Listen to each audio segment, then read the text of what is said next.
کہ ماہ سفر کسی کا نقصان نہیں کر سکتا۔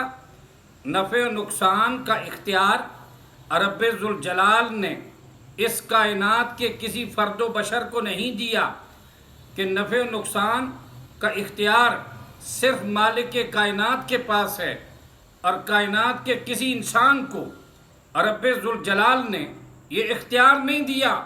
بلکہ میں اگر فرداً بابوں کی بات کروں، اگر میں فقیروں کی بات کروں، اگر میں پیروں کی بات کروں تو بات لمبی ہو جائے گی، لیکن میں آپ کو بتا دوں کہ سرور کائنات سلطان الانبیاء جناب محمد مصطفیٰ صلی اللہ علیہ وآلہ وسلم کو بھی مالک کائنات نے نفع و نقصان کا اختیار نہیں دیا، تو نیچے والے لوگ کیا ہیں؟ کسی کے پاس بھی نفع نقصان کا اختیار نہیں۔ آپ کہیں گے کہ اتنا بڑا جملہ میں نے کہہ دیا کہ سرور کائنات جناب محمد مصطفیٰ صلی اللہ علیہ وسلم کو بھی نفع نقصان کا اختیار نہیں تھا۔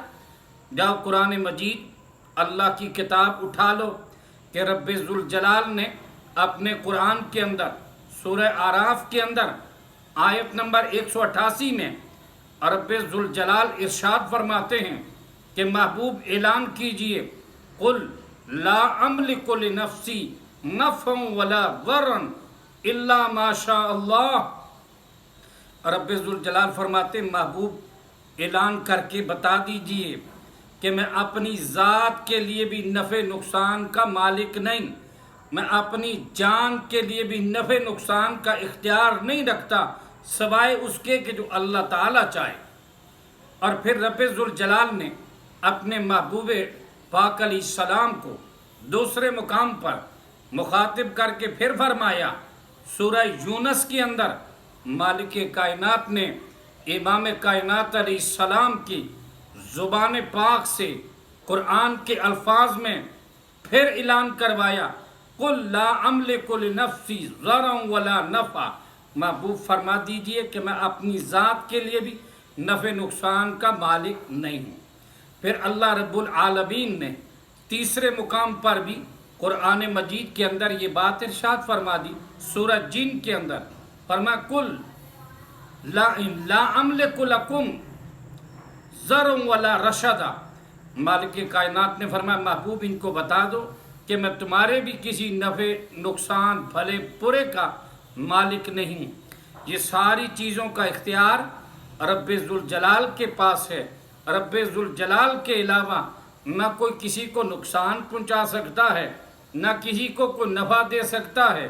عموماً ہمارے لوگ، میں زندگی میں جب قرآن و سنت کو میں نے پڑھا نہیں تھا، میں بھی خوف کرتا تھا، کبھی قبروں سے ڈرتے، کبھی بابے سے ڈرتے، کبھی فلاں سے ڈرتے کہ یہ کوئی کر دے گا، نقصان ہو جائے گا، کبھی جادوگر سے ڈرتے، کبھی نجومی سے ڈرتے، کبھی کس سے ڈرتے، اور ہمارے دلوں کے اندر غیر اللہ کا خوف بہت زیادہ تھا۔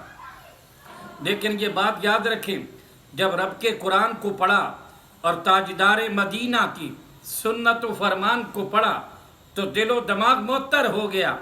امام کائنات صلی اللہ تعالیٰ علیہ وآلہ وسلم نے کیا فرمایا، یہ بات یاد رکھیں، اللہ کے قرآن کے اندر یہ اللہ کے محبوب سے اعلان کروا دیا گیا کہ نفع و نقصان کا اختیار رب ذوالجلال کے علاوہ کسی کے پاس نہیں۔ پھر محبوب کبریا جناب محمد مصطفیٰ صلی اللہ تعالیٰ علیہ وسلم کو مالک کائنات نے فرمایا، نبی پاک علیہ السلام کیا کہتے ہیں، اللہ کے محبوب علیہ السلام نے، اور یہ حدیث مبارکہ ترمذی شریف کے اندر 2516 نمبر حدیث مبارکہ ہے، سیدنا عبداللہ ابن عباس رضی اللہ تعالی عنہ نبی پاک صلی اللہ علیہ وسلم کے پیچھے ابھی جوان لڑکے تھے اور نبی پاک علیہ السلام کے پیچھے بیٹھے ہوئے تھے، تو امام کائنات صلی اللہ تعالی علیہ وسلم نے سیدنا عبداللہ ابن عباس سے ایک بات ارشاد فرمائی۔ عقیدہ توحید کو اللہ کے رسول علیہ السلام نے دو ٹوک الفاظ میں بیان کیا، اور بڑی شاندار حدیث مبارکہ۔ ایک حدیث اگر صحیح معنوں میں بندہ سمجھ لے تو یقین کیجئے کہ کہ دنیا کے خوف و غم سے آزاد ہو جائے اور صحیح سمجھ آ جائے کہ رب ذوالجلال کے علاوہ کسی کے پاس نفع نقصان دینے کا اختیار نہیں۔ اللہ کے رسول علیہ السلام کے پیچھے حضرت عبداللہ ابن عباس کہتے ہیں کہ میں تاجدار مدینہ کے پیچھے سواری پہ بیٹھا ہوا تھا تو امام کائنات علیہ السلام نے عقیدہ توحید سمجھاتے ہوئے سیدنا عبداللہ ابن عباس سے کہا وَعْلَمْ أَنَّ الْأُمَّةَ لَوْ اجْتَمَعَتْ عَلَىٰ أَن يَنفَعُوكَ بِشَيْءٍ لَمْ يَنفَعُوكَ إِلَّا بِشَيْءٍ قَدْ كَتَبَهُ اللَّهُ لَكَ وَلَوِ اجْتَمَعُوا عَلَىٰ أَن يَضُرُّوكَ بِشَيْءٍ لَمْ يَضُرُّوكَ إِلَّا بِشَيْءٍ قَدْ كَتَبَهُ اللَّهُ عَلَيْكَ۔ اللہ رب العالمین نے کیا فرمایا؟ نبی پاک علیہ السلام نے اپنی پاک زبان نبوت سے سیدنا عبداللہ ابن عباس سے کہا وَعْلَمْ جان لو یقین کر لو ان الامت لو اجتمعت علی ان ينفعوک بشیء لم ينفعوک الا بشیء قد کتبہ اللہ لک۔ فرمایا کہ ابن عباس اس بات پر یقین کر لو کہ اگر ساری امت اکٹھی ہو جائے تجھے نفع دینے کے لیے، فرمایا تجھے ہرگز نفع نہیں دے سکتی، اتنا ہی تجھے نفع پہنچے گا جو تیرے رب نے تیرے حق میں لکھ دیا ہے۔ اور فرمایا ساری امت اکٹھی ہو جائے تجھے نقصان پہنچانے پر آ جائے، لم یضرک الا بشیء قد کتبہ اللہ لک۔ فرمایا کہ ساری امت اگر اکٹھی ہو جائے تجھے نقصان پہنچانے کے لیے، فرمایا ساری امت اکٹھے ہو کر بھی تمہیں نقصان نہیں پہنچا سکتی، اتنا نقصان پہنچے گا جو تیرے رب نے تیرے حق میں لکھ دیا ہے، جو رب نے تیرے مقدر میں لکھ دیا ہے اتنا ہی نقصان ہوگا، اس سے زیادہ نہیں، اتنا ہی نفع پہنچے گا جتنا رب نے تیرے مقدر میں لکھ دیا ہے۔ یہ بات دو ٹوک الفاظ میں سمجھا دی کہ اللہ کے محبوب علیہ السلام نے بھی اپنے بیان میں یہ بات سمجھا دی کہ ساری امت اکٹھی ہو جائے نقصان نہیں پہنچا سکتی، ساری امت اکٹھی ہو جائے نفع نہیں دے سکتی۔ یہ سمجھ جاؤ امت کے اندر اولیاء بھی آتے ہیں، امت کے اندر اتقیاء بھی آتے ہیں، امت کے اندر صلحاء بھی آتے ہیں، امت کے اندر فصحاء بھی آتے ہیں، امت کے اندر علماء بھی آتے ہیں، امت کے اندر فقراء بھی آتے ہیں، امت کے اندر غرباء بھی آتے ہیں، یعنی ساری کا امت بھی مل کر امت کا کوئی فرد بھی نہ کسی کو نفع دے سکتا ہے نہ نقصان دے سکتا ہے۔ یہ اعلان سلطان الانبیاء جناب محمد مصطفیٰ علیہ السلام نے اپنی پاک زبان نبوت سے کیا ہے۔ یہ کسی مولوی کی بات نہیں میں کر رہا کہ فلاں مولوی یہ کہتا ہے۔ اللہ اکبر، کیونکہ میں جس عقیدے سے تعلق رکھتا ہوں اس کی دعوت کا مطمع نظر یا رب کا قرآن ہے یا حبیب کبریا کی سنت و فرمان ہے، کیونکہ رب کے قرآن جیسا کسی کا کلام نہیں اور حبیب کبریا کے فرمان جیسا کسی کا فرمان نہیں۔ چنانچہ نبی پاک صلی اللہ علیہ وسلم نے یہ فرما دیا تو پتہ یہ چلا کہ نفع و نقصان دینا نہ کسی مہینے کے اختیار میں ہے نہ کسی دن کے اختیار میں ہے، بلکہ رب العالمین کے اختیار میں ہے۔ یہاں پر لوگ کہتے ہیں ماہ سفر جو ہے اس کے اندر یہ کام نہ کیا جائے، سفر منحوس ہے، اور یہ بات یاد رکھیں کہ سفر کو منحوس لوگ کہتے ہیں، حقیقی بات یہ ہے کہ نبی پاک صلی اللہ علیہ وسلم کا فرمان مبارک صحیح البخاری کے اندر یہ حدیث پاک موجود ہے کہ نبی مکرم صلی اللہ علیہ وسلم نے فرمایا اگر کسی چیز میں نحوست ہوتی وہ 3 چیزوں میں نحوست ہوتی۔